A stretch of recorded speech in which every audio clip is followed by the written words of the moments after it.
పారిజాతానికి ఈ మధ్యకాలంలో వెంకట్రామయ్య మీద, అతని అసమర్థత మీద కసి పెరిగిపోయింది. అందుకే అతనంటే అసహ్యం కూడా పెంచుకుంది. కూతురి పెళ్లి విషయంలో అతనేమీ శ్రద్ధ తీసుకోవడం లేదని ఆమె బాధపడుతున్నది. దానికి తోడు అతను మోహన్ పెళ్లి విషయంలో చేసిన కుతంత్రం ఆమె మనస్సుని గాయపరిచింది. అందుకే వాళ్ళకి తెలియకుండా వాళ్ళ ఊహల్ని చిత్తు చేసింది. కానైతే ఆ విషయం వాళ్ళు తెలుసుకోలేకపోయారు. ఎత్తువేయటంలో, ఎదుటివారిని చిత్తు చేయటంలో అఖండుడిగా పేరు తెచ్చుకున్న వెంకట్రామయ్య కూడా ఆమె ముందు ఓడిపోయాడు. అందుకే ఆమెకి సంతోషంగా ఉంది. కానీ ఒకరిని దెబ్బతీయటం తన విజయం కాదు కదా. అది తృప్తిని ఇవ్వచ్చునేమో కానీ శాంతిని ఇవ్వలేదు. వెంకట్రామయ్యకి ఈ మధ్య మనస్సులో ఉండడం లేదు. కృష్ణవేణమ్మ చావు అతని చావుకు వచ్చినట్టుగా ఉంది. ఉద్యోగం నుంచి ఉద్వాసన, కొడుక్కి జైలు శిక్ష, ఎలాగైనా కోడలవుతుందనుకున్న స్వప్న దాయాదుల కుర్రాడికి దత్తం కావటం అతనికి భరింపరాని అవమానంగా తయారైంది. అయినా ఏం చేయలేని నిస్సహాయ స్థితిలో ఉండిపోయాడు. అవకాశం కోసం కాచుకునున్నాడు. ఓ రోజు హఠాత్తుగా రాత్రిపూట వచ్చాడు మోహన్. అదాటుగా చూస్తే ఎవరూ గుర్తించలేరు అతన్ని. జుట్టు పెంచేశాడు, వెనక్కి దువ్వాడు, గడ్డం పెంచాడు, నుదుటి మధ్య కాని అంత బొట్టు పెట్టాడు, కాషాయ వస్త్రాలు కట్టాడు. అర్ధరాత్రి పూట తలుపు తట్టి తలుపు తీయగానే లోపలికి దూసుకుంటూ వచ్చిన అతన్ని చూసి ఎవరో కాపాలికుడు అనుకున్నాడు. వెంటనే భయపడ్డాడు. భయపడకు, గంభీరంగా అన్నాడు. కానీ వెంకట్రామయ్య వణుకుతూనే ఉన్నాడు. నువ్వు దీనావస్థలో ఉన్నావు కదూ? నీ కొడుకు నీకు దూరమయ్యాడు కదూ? లేదు. పక్కపక్క నవ్వాడు. మాకు చెప్పొద్దు, మాకు అన్నీ తెలుసు. ఓ కన్యని ఎత్తుకెళ్ళి బలవంతంగా పెళ్లి చేసుకోపోతే అతన్ని జైలుకి పంపారు. అతను అక్కడి నుంచి తప్పించుకున్నాడు. అది నీకు బాధగా ఉంది. నీకు ఆశ్రయం పోయింది కదూ? నివ్వెరపోయాడు వెంకట్రామయ్య. స్వామి అంటూ సాష్టాంగ పడిపోయాడు. తడబడ్డాడు. ఆగాగు అన్నాడు మోహన్. లేదు బాలయోగి, నువ్వు సామాన్యుడివి కావు. దైవాంశ సంభూతుడివి. భూత భవిష్యత్తులు తెలిసినవాడివి. నీకు అన్నీ కరతాల మలకం. నా కొడుకు ఎక్కడున్నాడో చెప్పండి కాస్త. పూర్తిగా విధేయుడైపోయాడు వెంకట్రామయ్య. గంభీరంగా తలూపాడు. మేం చెప్పినట్లు చేస్తావా? అయ్యో, అంతకంటేనా స్వామి మీ ఆజ్ఞ. నాన్నా! ఈ హఠాత్ సంబోధనకి ఆశ్చర్యపోయాడు వెంకట్రామయ్య. బాగా చూడు నాన్న, నేను మోహన్ని. ఆనందపడ్డాడు. నువ్వా? గద్గదికంగా అన్నాడు. అవును, నేనే. జైలు నుంచి తప్పించుకున్న తర్వాత ఈ వేషంలో తిరుగుతున్నాను. ఇప్పుడు ఇంతకంటే సేఫ్టీ లేదు. నువ్వే నన్ను కనుక్కోలేకపోయావు చూడు. అవునరా, నిజమే. నాన్న, మనం స్వప్నని సాధించాలంటే ఇదే మార్గం. ఎలారా? ఆ ఇద్దరికి పెళ్ళైపోయింది. బోడి పెళ్ళి అయితే కానీ స్వప్నతో వాడికి విడాకులిప్పిస్తా. దాని వలన లాభమేమిటో? మళ్ళీ నేను పెళ్లి చేసుకుంటాను. మళ్ళీ పెళ్ళినా? అవును, తప్పేం? నేను చేసుకునేది దాని ఆస్తికి కానీ దాన్ని కాదు. ఆ విషయం గుర్తుంచుకుంటే నీకేం బాధగా ఉండదు? వెంకట్రామయ్య మాట్లాడలేదు. దానికి నేనో పద్ధతి ఆలోచించాను. ఏమిటది? నీ ఆలోచనలన్నీ మనల్ని దెబ్బతీసేవే. ఇది మంచి ఆలోచన. 100కి 120 పాళ్ళు ఫలిస్తుంది. స్వప్న పిరికిగా ప్రవర్తిస్తే ఆస్తి మనదవుతుంది. అసంభవం. స్వప్న చాలా గట్టిది. ఆమె జంకు ఎరుగదు. భయపెడితే తప్పక భయపడుతుంది. అదే ఎలాగా అని. ఈ వేషంలో వెళతాను, జోస్యం చెబుతాను, ఫోన్ ద్వారా రవిపై గిట్టనివన్నీ చెబుతాను, చెప్పిస్తాను. పెదవి విరిచాడు వెంకట్రామయ్య. ఏమొచ్చింది మళ్ళీ? కరుగ్గా అన్నాడు మోహన్. ఆ అమ్మాయి ఈ బెదిరింపులకి జంకదు. జంకదా? అయితే నేరుగా షేర్ఖాన్ వ్యవహారమే. వాడెవడు మధ్యన? కనుబొమ్మలు ముడివేస్తూ అడిగాడు. వాడా? రోజుకి 2 రేపులు, వారానికో హత్య, పక్షానికో బందిపోటు దొంగతనం చేసి 160 ఏళ్ల కఠిన శిక్ష పడ్డవాడు. జైలు నుండి తప్పించుకొని తిరుగుతున్నాడు. ముఖ్యంగా నన్ను జైలు నుంచి తప్పించింది వాడే. దేవుడు. అదిరిపడ్డాడు వెంకట్రామయ్య ఆ ఊహలకి. రేయ్ మోహన్, వాడితో మనకి పొత్తొద్దు. వాడెప్పుడూ ప్రమాదకరమైన వ్యక్తి అవుతాడు. స్వప్నకి ప్రాణాపాయం తలపెట్టినా పెట్టొచ్చు. అలాగే కానీ నష్టమేమిటి? స్వాతిని ఎత్తుకెళితే రవి దిగొస్తాడు. ఆస్తి అంతా రాయించుకుంటే సరి. వెంకట్రామయ్య ఏదో అనబోయాడు. ఇక చాలు నీ నిర్వాకం, అర్థమైంది. నే చెప్పినట్టు విను. ఈ రాత్రికే స్వప్నకి ఫోన్ చేయి. ఇదిగో చెప్పాల్సిన మాటలు. ఇక నే వస్తా. మళ్ళీ అవసరం వచ్చినప్పుడు వస్తా. నిర్ఘాంతపోయి చూస్తూ ఉండిపోయాడు వెంకట్రామయ్య.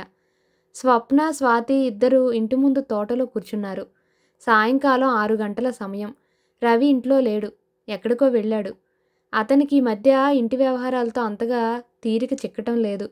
ఇంటిని ఇల్లాల్ని మరిచి ఇంటి వ్యవహారాలు చూస్తూ ఉన్నాడు. స్వప్న ఏదో అల్లుతోంది. స్వాతి మౌనంగా నిశితంగా దాన్ని పరిశీలిస్తూ కూర్చుంది.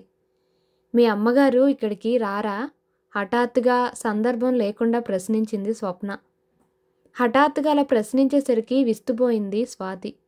ఆమెకి ఏం సమాధానం చెప్పాలో చప్పున స్ఫురించలేదు. ఎందుకు రారు? నోటి వెంట దొర్లిన మాట అనేసింది. ఎప్పుడొస్తారు? తలెత్తకుండానే అడిగింది స్వప్న. ఏమో నాకేం తెలుసు? చప్పున తలెత్తి చూసింది స్వప్న. తెల్లబోయిన స్వాతి ముఖం చూసి పక్కపక్క నవ్వింది. ఆ నవ్వుతో స్వాతి మరీ బిక్కముఖం వేసింది. ఆమెకి ఆ ప్రశ్న ఆ నవ్వు రెండూ అసంగతంగానే తోచాయి. మీ అమ్మగారు బావుంటారా? తలూపింది స్వాతి. ఎలా? నీలా ఉంటారా? మీ అన్నయ్యలాగానా? మా ఇద్దరిలాగా ఉంటారు. కొన్ని పోలికలు నాకు, కొన్ని మా అన్నయ్యకి వచ్చాయి. ఆమె కోపం ఎవరికీ రాలేదా? ఆ ప్రశ్న అర్థం కాలేదు స్వాతికి. మీ అమ్మగారికి పట్టుదల ఎక్కువటగా స్వాతి. ఓ మాట అడుగుతాను, నిజం చెప్తావా? మీ అమ్మగారికి నన్ను కోడలు చేసుకోవటం ఇష్టం లేదటగా. అవన్నీ నాకేం తెలుసొదినా? బేలగా అంది స్వాతి. ఆ సమాధానానికి కరిగిపోయింది స్వప్న. ఆమెకి స్వాతిపై అంతులేని జాలి కలిగింది. పోన్లే అంది మృదువుగా. కొద్ది నిమిషాలు నిశ్శబ్దం దొర్లిపోయింది. ఆ మాటల మధ్యలో చిక్కుబడిపోయిన నూలు ఉండని విడదీస్తూ కూర్చుంది స్వప్న. చీకట్లు కొద్ది కొద్దిగా చిక్కబడుతూ ఉండడం వల్ల లైట్లు వెలిగించాడు తోటమాలి. నియాన్ లైట్ కాంతి ఇద్దరి మీద ప్రసరించసాగింది. తెల్లటి ఆ పాల వెన్నెల వంటి లైటు వెలుతురులో అప్పుడే వెన్నెల స్నానం చేసి వచ్చిన అప్సరసలా ఉంది స్వప్న. ఈరోజు సంగీతం మాస్టర్ రాలేదేం? ఏదో సినిమాకి వెళతామన్నారు. అంతా సంగీతమయం సినిమా అట అది. రిక్షా వాళ్ళు కూడా భలేగా ఉందని పొగుడుతున్నారట. ఎవరో కొత్త యాక్టర్ అట. ఆయన ఆ పాత్ర కోసమే పుట్టాడన్నట్టుగా ఉన్నారట. ఆయన్ని నటుడనుకోవటం లేదందరూ. ఆ పాత్రే ఆయన అనుకుంటున్నారు కుతూహలంగా చెప్పింది స్వాతి. నిజమే, స్వప్న కూడా ఆ చిత్రం గురించి వింది. చాలామంది దాన్ని పొగుడుతూ పత్రికల్లో రాస్తున్నది కూడా వింటోంది. ప్రతిరోజు రేడియోలో ఏదో కేంద్రంలో ఎప్పుడో ఓసారి ఆ సినిమా పాట వింటుందామే. చూడాలని కుతూహలం కూడా ఉంది. స్వప్నకి మంచి సినిమాలు చూడాలంటే భలే ఇష్టం. కాలేజీకి వెళ్లే రోజుల్లో ఫ్రెండ్స్తో కలిసి వెళ్ళేది. మంచి పిక్చర్ అయితే భాషాభేదం లేకుండా చూసేది. అమ్మమ్మ గారి ఆజ్ఞ అనుమతి సులభంగా సంపాదించేది. కానీ ఇప్పటి పరిస్థితి వేరు. ఆ ఫ్రెండ్స్ లేరు. ఆ అమ్మమ్మ లేదు. మళ్ళీ ఆ రోజులు రావు.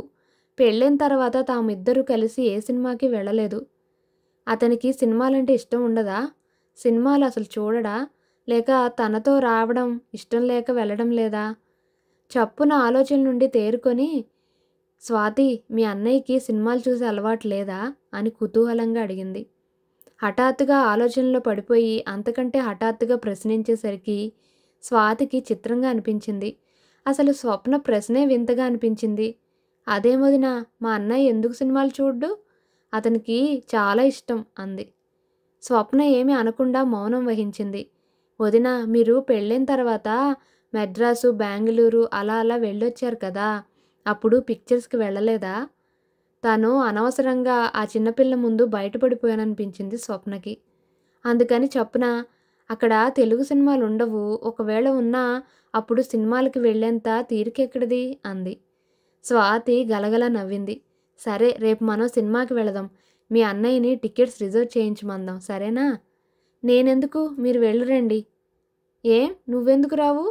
అబ్బా, నాకు అదోలా ఉంటుందమ్మా, నేను రాను. ఇద్దరూ పోట్లాడుకున్న వాళ్ళ మళ్ళీ అసలు మాట్లాడుకోరాయే. రేపు సినిమాకి వెళ్ళినా అంతే కదా. నాకేమో అలా మౌనవ్రతం పట్టినట్టుగా ఉండటం చేతవదు. స్వాతి గంభీరంగా పిలిచింది. ఇది సిటీ. ఇక్కడ సినిమా హాల్లో ఎవరు మాట్లాడుకోరు తెలుసా? అలా మాట్లాడుకుంటే పక్క వాళ్ళకి డిస్టర్బెన్స్. ఇంట్లో కూడా మాట్లాడుకోరేం మరి? మరైతే వదిన, ఆ ఊళ్ళో మా ఇంటి పక్కన సీతారామం అని ఓ అతను ఉండేవాడు. అతను డాక్టరు. అతని భార్య కృష్ణవేణి. అతను ఎప్పుడూ భార్యని కృష్ణ కృష్ణ అని పదే పదే పిలుస్తూ ఉండేవాడు. వాళ్ళిద్దరూ జంటగా ఎంత అందంగా ఉండేవాళ్ళో. వాళ్ళకి ఎప్పుడూ కబుర్లే. వదినా, నువ్వు అన్నయ్యని జడకు కట్టేసుకున్నావనేదాన్ని నేను. అవునమ్మా, మీ వదిన కృష్ణవేణి అనేవాడు అతను. అలా ఉండాలనిపిస్తుంది నాకు. కానీ మీరేమో గంభీరంగా చెస్ ఛాంపియన్స్ లాగా ఉండిపోతారు. నా నీలాల కళ్ళను గుండ్రంగా తిప్పుతూ అంది స్వాతి. స్వప్న గుండెలు దడదడలాడాయి. ఆమె ఏదో అనబోయేంతలో ఆయా వచ్చి, అమ్మా మీకు ఫోన్ వచ్చింది అంది. ఎవరు? అడగలేదమ్మా, అర్జెంట్ అంటే పరిగెత్తుకొచ్చాను, భయం భయంగా అందా ఆయా. మరి ప్రశ్నించకుండా లేచి వెళ్ళింది స్వప్న. ఫోన్లో మాట్లాడిన వ్యక్తి తన పేరు చెప్పలేదు స్వప్నకి. ఆ గొంతుతో పరిచయం కూడా లేదు. ఎవరో శ్రేయోభిలాషని అన్నాడు. ఏమిటా శ్రేయస్సు అంటే మీరే నిదానంగా తెలుసుకుంటారన్నాడు. ఏమిటా ఇంట్రెస్ట్ అంటే మీ కుటుంబం అంటే గల గౌరవం, అభిమానం, ప్రేమ అన్నాడు. తర్వాత అమ్మమ్మగారంటే ఉన్న గౌరవ ప్రపత్తులు ముఖ్య కారణం అన్నాడు. సరే, విషయం ఏంటో చెప్పండి, చిరాగ్గా అడిగిందామె. చూడండి మేడం, మీరు నా మాటల్ని నమ్ముతున్నట్టు లేదు. మీది చాలా పెద్ద జమీందారి. మీ ఆస్తి, మీ ఐశ్వర్యం చూసి మిమ్మల్ని మోసపుచ్చాలని చూసేవాళ్లే ఎక్కువ. ఏమిటి సోది? ఫోన్ పెట్టైనా కఠినంగా అడిగింది. మీ ఇష్టం, నాకేం అభ్యంతరం లేదు. కానీ ఓ చిన్న మాట వినేసిన తర్వాత మీరు ఎలాగైనా చేయండి.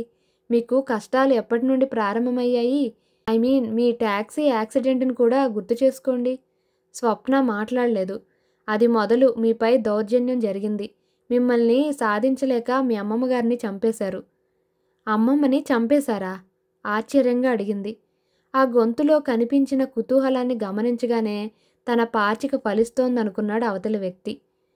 లేకపోతే ఆమె మామూలుగా చనిపోయిందనుకున్నారా?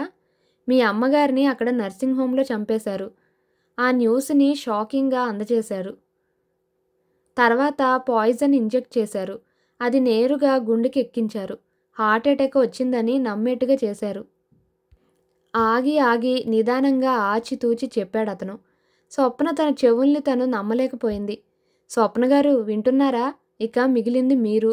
అఫ్కోర్స్ మిమ్మల్ని చంపేయకున్నా హక్కుగా ఆస్తి వస్తుందనుకోండి. అయినా అడ్డంకి కదా. తను ప్రేమించిన అమ్మాయి ఎక్కడో ఏడుస్తోంది కదా. ఆ కాస్త మీరు అడ్డు తొలగిపోతే ఆస్తికి ఆస్తి, అందానికి అందం ఉన్న మనిషి తనదవుతుంది.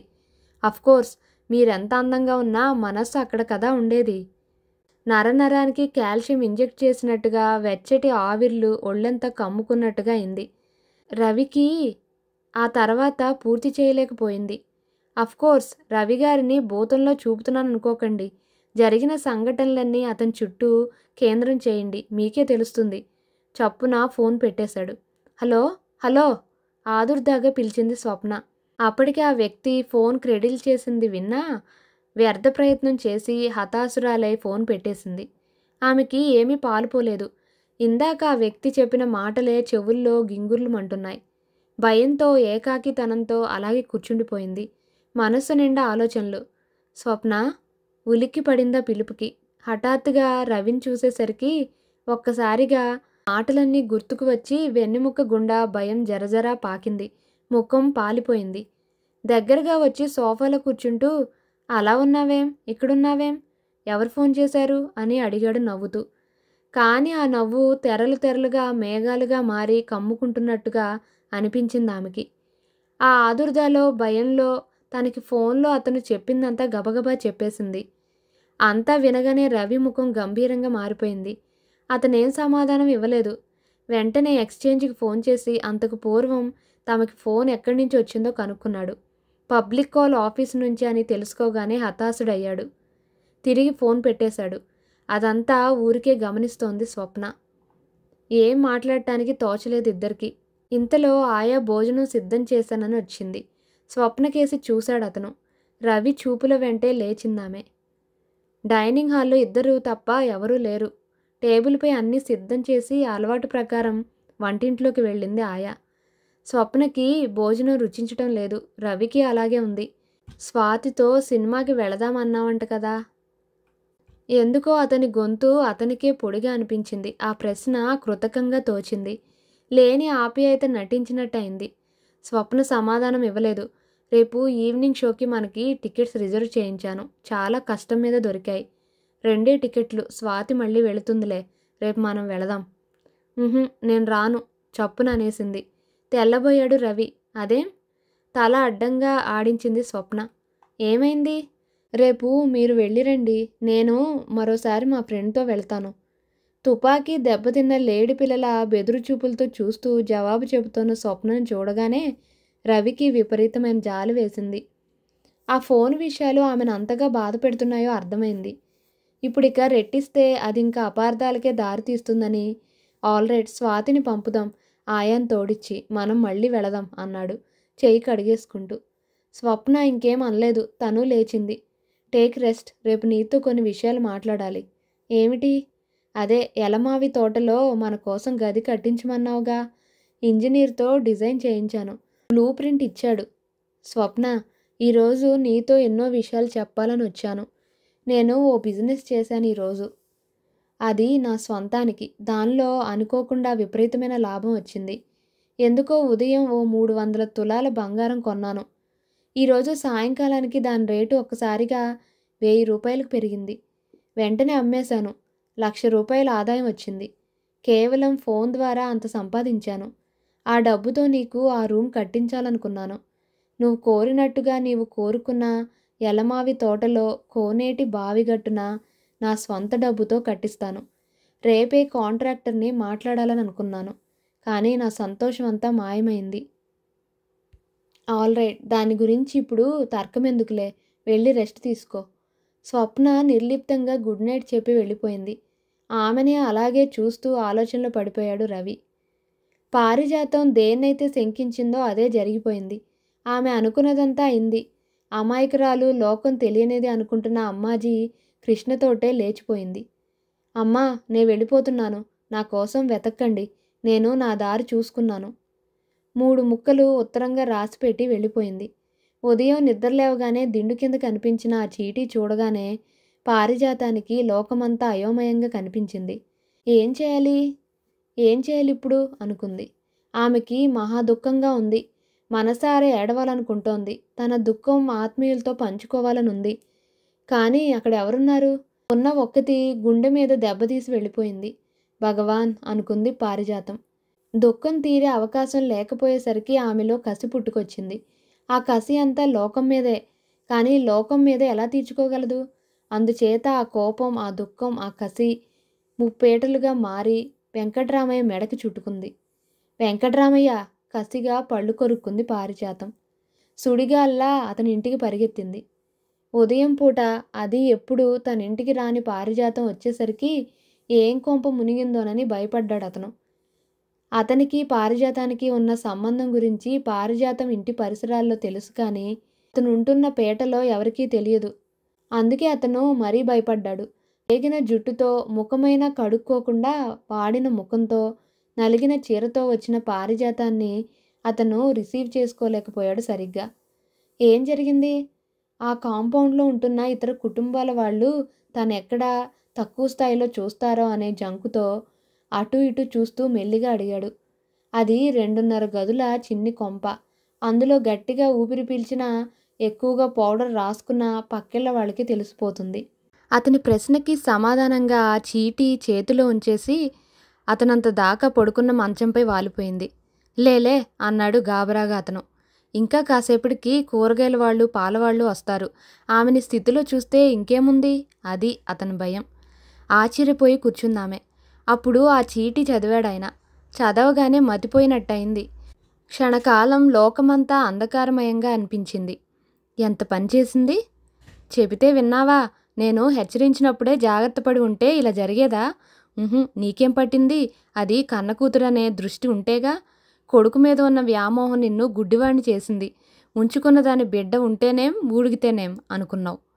పారు కంగారుగా పిలిచాడు. ఇక మర్చిపోనన్ను. నా కూతురు నాకు అప్పగిస్తేనే నేను నీ మనిషిని, లేదా పిచ్చికుక్కలా ఏం చేస్తున్నా నాకే తెలీదు. ఊరికి అరవక కసురుకున్నాడు తొలిసారిగా. గది బయట ఎవరివో అడుగుల చప్పుడు వినిపించింది. అంతవరకు వచ్చిందా? నేను నీ ఇంటికి వస్తే పరువు నష్టంగా ఉందా? నువ్వు నా ఇంటి చుట్టూ తిరిగి బ్రతిమాలి బామాలి నన్ను ముగ్గులోకి దించిన రోజు ఏమైంది నీ మర్యాద? కొడుకు జైలుకి వెళ్ళిన రోజున ఎక్కడేడ్చింది నీ మర్యాద? ఇంకేదో అనబోయింది పారిజాతం. చెళ్ళున్న చెంపకేసి కొట్టాడాయన. తొలిసారిగా ఆడదాని మీద చేయి చేసుకున్నాడు. నిర్ఘాంతపోయింది పారిజాతం. థూ! ఆమె నోరు మూశాడాయన. ఇదిగో మర్యాదగా వెళ్ళు. నేను వెతికి ఆ అమ్మాయి విషయం కనుక్కుంటాను. లేదా నువ్వెంత యాగి చేస్తావో చెయ్యి. నీకు నాకు ఇంతటితో సరి కఠినంగా చెప్పాడు. పారిజాతానికి నోటి మాట రాలేదు. లే వెళ్ళిపో మర్యాదగా. యాంత్రికంగా లేచి నుంచుంది. వెళ్ళు, నే మళ్ళీ వస్తా. దయ్యం పట్టిందల్లా తలుపు తీసుకొని అటు ఇటు చూడకుండా గబగబా వెళ్ళిపోయింది. అందరి చూపులు ఆమె చుట్టే తిరిగాయి. కానీ గమనించే స్థితిలో లేదామె. ఆమె మనస్సు నిండా కూతురు కూతురు అంతే. ఏమీ తోచని స్థితిలో నేరుగా పోలీస్ స్టేషన్కి వెళ్ళిపోయింది. జరిగిందంతా వివరంగా రిపోర్ట్ ఇచ్చింది. ఆ ఊపులోనే వెంకట్రామయ్య ప్లాను, మోహన్ మారువేషం విషయం, వాళ్ళ కుతంత్రాలు అన్నీ చెప్పేసింది. అంతా చెప్పి సంతకం చేసి ఇంటిముఖం పట్టింది. ఆమె మనస్సు నిండా దుఃఖం ఉంది ఇప్పుడు. భయం, అనుమానం ఇవి రెండు అక్కా చెల్లెళ్ళు లాంటివి. ఒకటి ప్రవేశిస్తే మరొకటి పీఠం వేసుకుంటుంది. స్వప్న మనస్సు ఆ ఫోన్ అందుకున్నప్పటి నుంచి అలాగే ఉంది.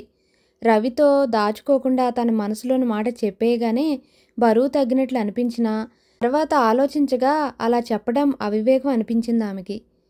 నిజానిజాలు తెలుసుకున్నాక అతనితో చెప్పి ఉంటే బాగుంటుంది అనిపించింది మళ్ళీ. కానీ నిజం తెలిసేదెలా? అంత సులభంగా కనుక్కునేందుకు అవుతుందా? భగవాన్, ఎందుకీ శిక్ష? ఏమిటి పరీక్ష? అమ్మమ్మ బ్రతికి ఉంటే ఎంత బాగుండేది. ఎంఏ చదివేదో, పెళ్లి చేసుకునేదో, జీవితం మాత్రం నిశ్చింతగా జరిగిపోయేది. మరిప్పుడు ఈ భయం, ఈ ఆందోళన తీరేదెలా? తల పట్టుకుంది స్వప్న. చుట్టూ ఉన్న గది జైలులా అనిపిస్తోంది ఆమెకి. ఈ ఐశ్వర్యం, దీనిపై వ్యామోహం, దీని రక్షణ, ఈ భోగభాగ్యాలు అన్నీ ఆమెకి నిరాశని, నిస్పృహని కలిగిస్తున్నాయి. ఇవన్నీ లేకుండా ఒక మనోహరమైన జీవితం దక్కితే చాలు అనిపిస్తోంది. 1.5 గదుల ఇల్లైనా చాలు. ఇంత బంగళా ఎందుకు? కడుపు నింపుకునేంత సంపద చాలదా? ఇంత ఐశ్వర్యం ఎందుకు? ఎందుకు మనుషులకింత వ్యామోహం ఈ ధనంపై? ఏం చేస్తారు దీన్ని? భోగానికి, భోగ లాలసతకి అంతెక్కడా? బంగారం తిని, బంగారం కట్టుకొని, బంగారు భవంతిలో బంగారంపై పడుకుంటే తృప్తుంటుందా? గ్యారంటీ ఉందా? ఏ పూట తిండికి ఆ పూట సంపాదించుకొని హాయిగా తిని, నిర్మలాకాశం కింద చిరుచాప మీద బొంతపరుచుకొని చిరిగిన పంచో చీరో కప్పుకొని నిద్రించే శ్రామికుల హాయి తమకుందా?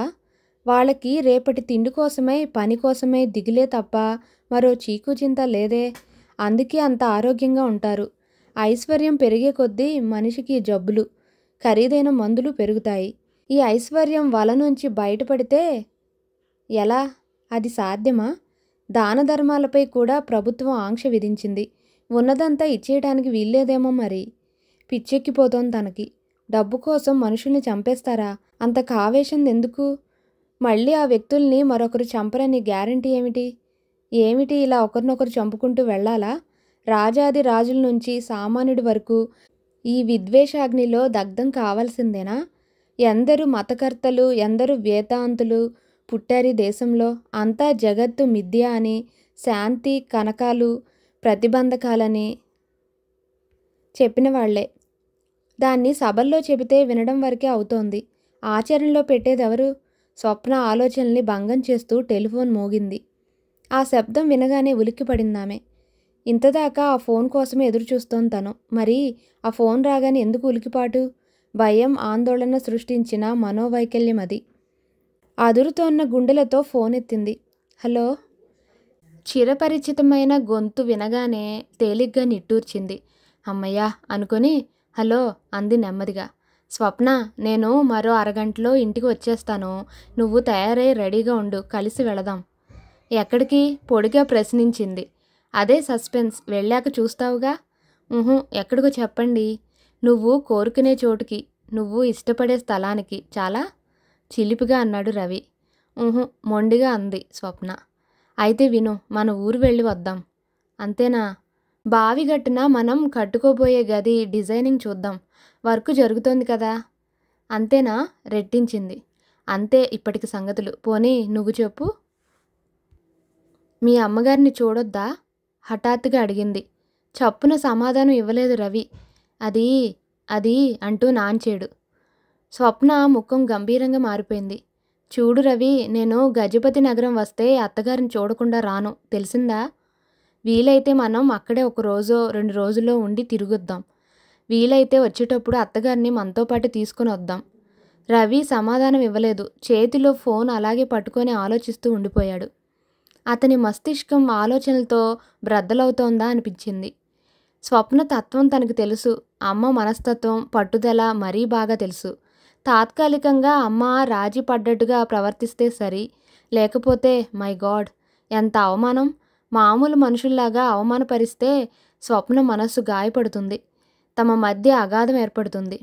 హలో, పిలిచింది స్వప్న. ఆలోచన నుంచి బయటపడ్డాడు రవి. అప్రయత్నంగా చూద్దాం, అలాగే నీ ఇష్ట ప్రకారమే కానివ్వు అన్నాడు. నవ్వుకుంది స్వప్న. అవతల రవి ఫోన్ పెట్టేశాడు. క్రెడిలైన శబ్దం విని తను స్టాండ్పై ఉంచింది. మళ్ళీ ఆలోచనలు. ఈ పర్యాయం రవి చుట్టూ.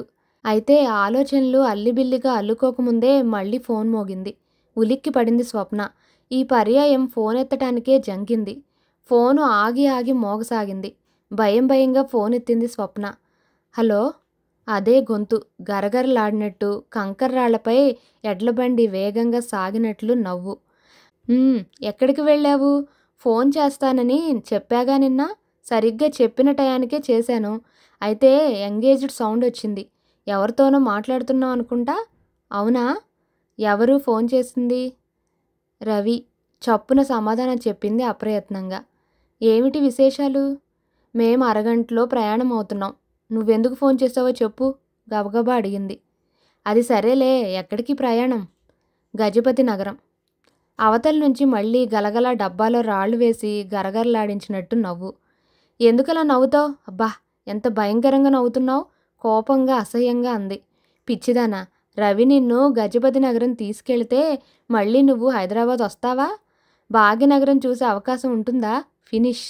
తీసుకొచ్చేప్పుడో వెళ్ళావో ఏదో యాక్సిడెంట్లో సఫా. పాపం 2 లక్షలకి ఇన్సూరెన్స్ చేసావు కదూ ఈ మధ్య. ఒక్కో మాట విషం గుచ్చినట్టుగా వినలేకపోయింది. చప్పున ఫోన్ పెట్టేసింది. ఒళ్ళంతా చెమటలు పట్టాయి. భయం, విభ్రాంతి, ఎటైనా పారిపోదామా అన్నంత తెగింపు. మళ్ళీ ఫోన్ మోగింది.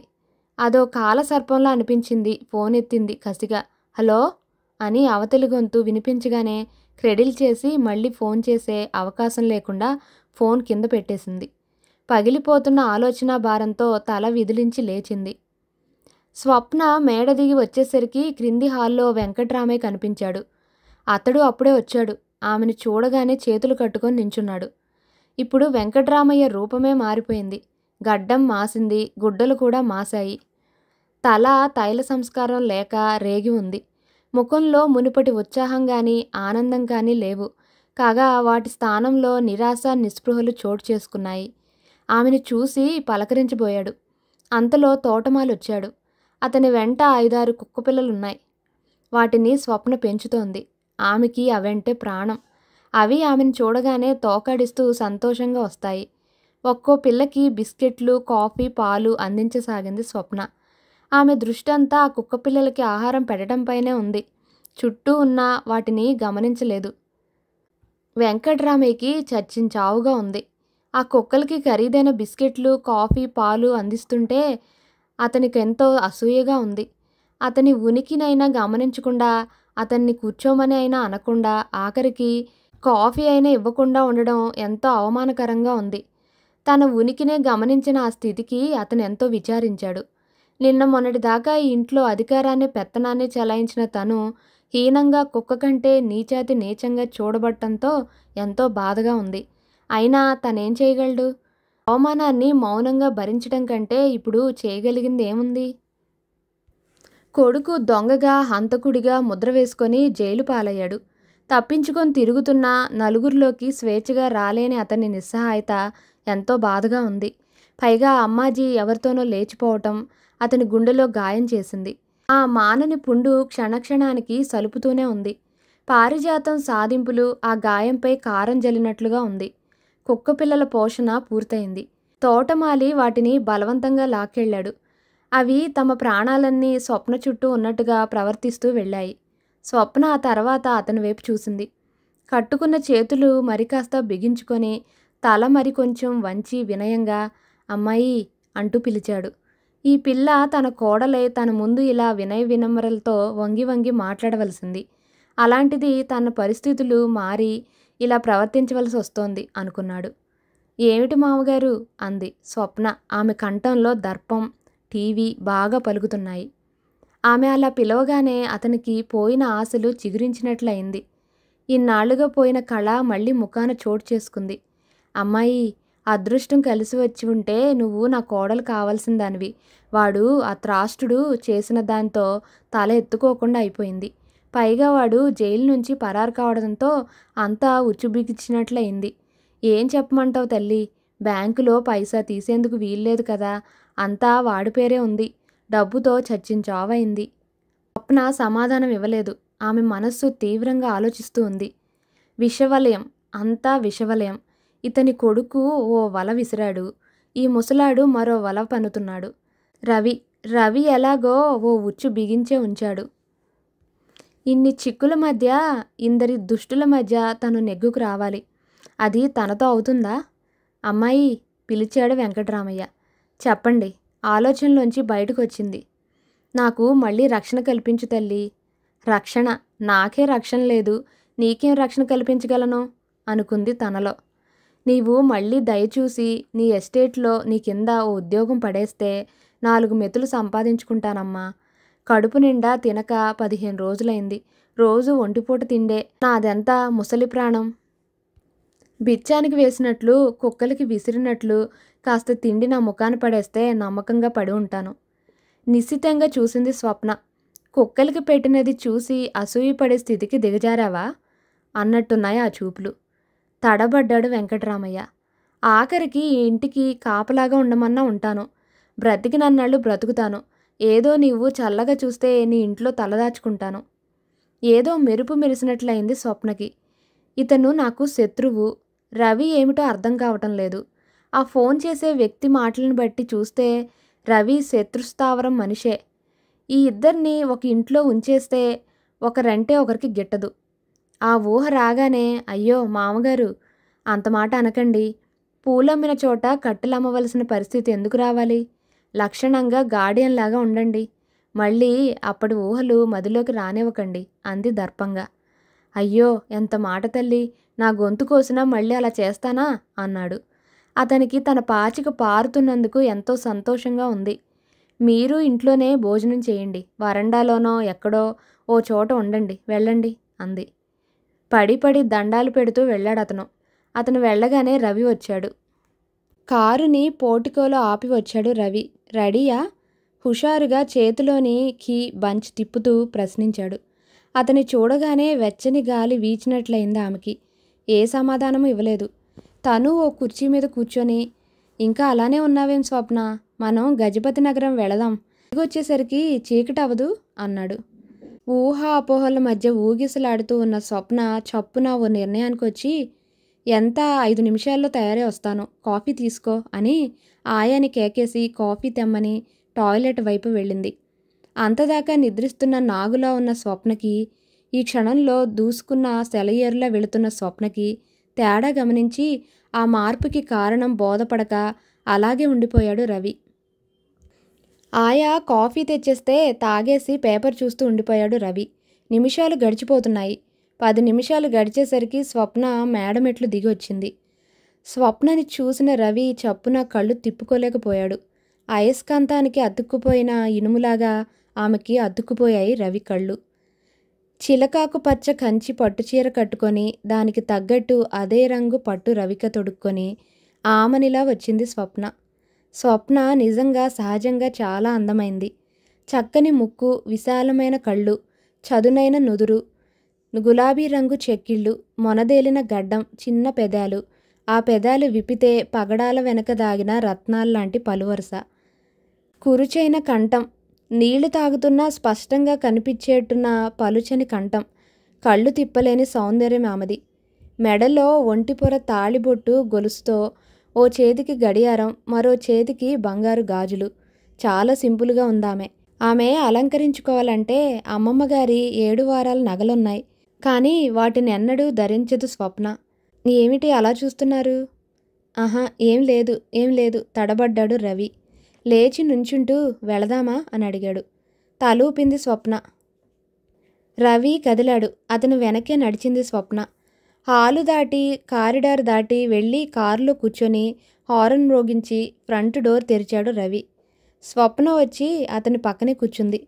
ఇద్దరి మధ్య కాస్తంత ఎడం. కారు హారన్ వింటూనే ఆయా తోటమాలి పరిగెత్తుకుని వచ్చారు.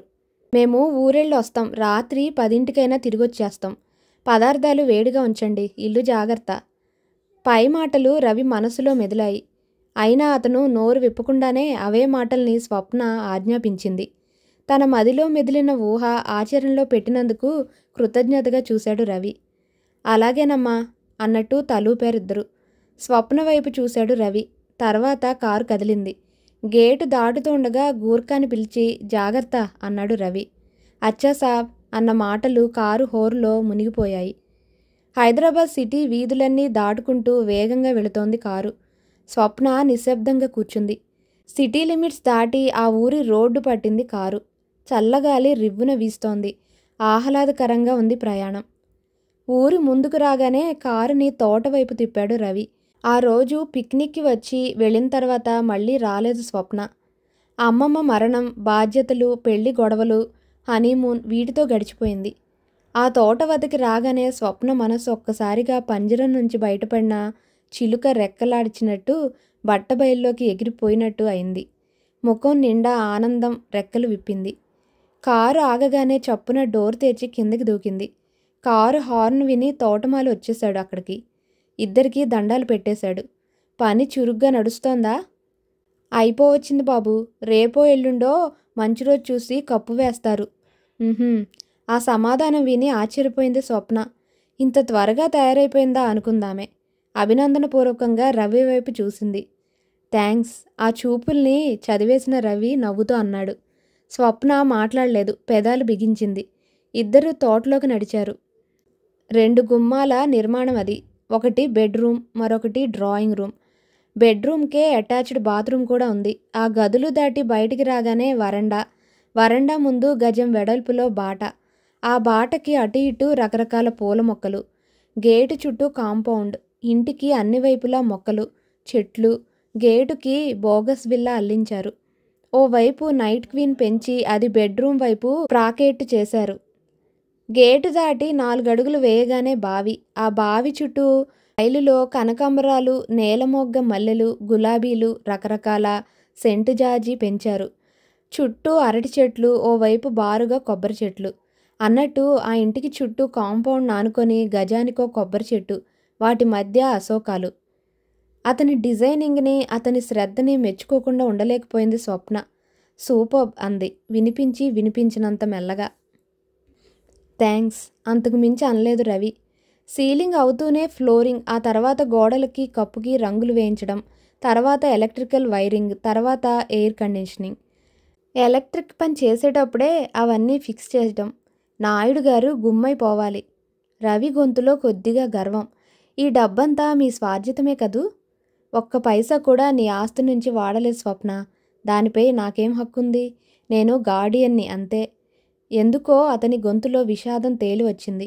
అతన్ని హర్ట్ చేశానేమో అనుకుంది స్వప్న. తర్వాత ఇద్దరూ పూర్వపు బంగళాకి వెళ్లారు.